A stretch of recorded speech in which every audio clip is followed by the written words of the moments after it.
So, you're looking for a dog trainer in Cheyenne. It can feel like a huge task, right? But don't worry, it really doesn't have to be. We're going to walk through exactly how to find the perfect match for you and your furry friend.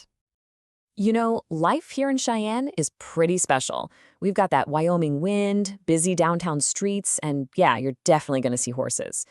Having a dog that can handle all that with confidence, well, that just makes everything so much easier and more enjoyable for both of you. All right, so where do you start? Well, before you even open up a search engine, the best first step is to figure out what you and your dog actually need. Let's get clear on your goals. So take a second and really think about it. What are you hoping to accomplish? Are there specific behaviors you want to work on?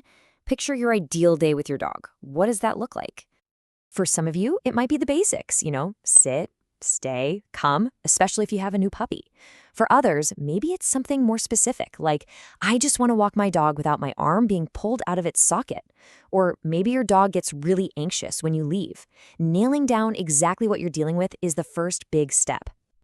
And of course, your dog's age plays a huge role. I mean, a little puppy is basically a sponge, soaking everything up.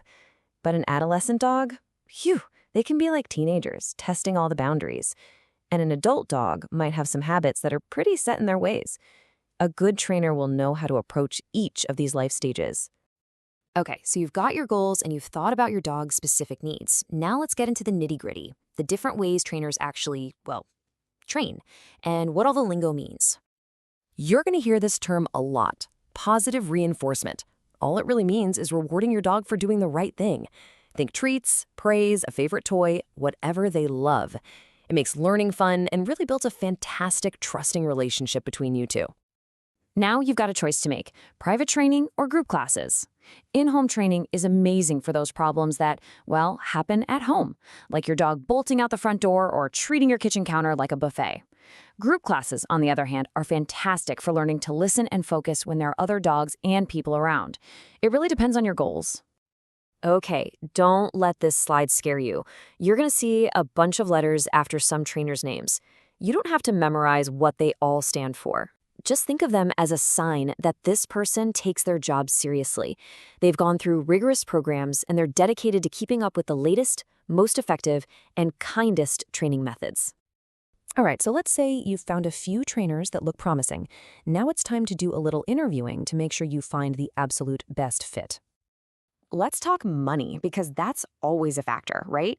Here's a ballpark of what you can expect to see for different kinds of training right here in the Cheyenne area. This should give you a good starting point for figuring out what works for your budget. So, what should you ask them? Here are some fantastic questions to get the conversation started. I'd pay special attention to how they talk about creating a plan just for your dog and what they expect from you. Remember, training is a team sport, and you're the most important player. This is a big one. The training session itself is just the beginning. The real magic happens when you practice those new skills consistently, day in and day out. That's how things really start to stick. And you want those skills to work everywhere, not just in your living room, right? The goal is a dog that's well-behaved in your actual life here in Cheyenne. And the cool thing is, we have some awesome spots around town to put that training to the test. Think about it. Lions Park Dog Park is perfect for practicing recall in a safe, fenced-in spot. Want to work on that leash pulling? Take a walk down the Crow Creek Trail where you'll pass joggers and bikes. Or head over to Holiday Park to practice your stay command from further away. There's so many great options. Oh, and just a quick heads up, a little local tip. Remember that dogs need to be on leash pretty much everywhere in Cheyenne, unless you're in a marked dog park. So just make sure you've always got that leash handy. It keeps everyone safe and happy. Having a confident, well-behaved dog really does make life together so much better. At home, out in the parks, when your friend's over, it just makes everything easier. I wish you the best of luck on your training journey. The work you put in now is going to pay off for years and years to come.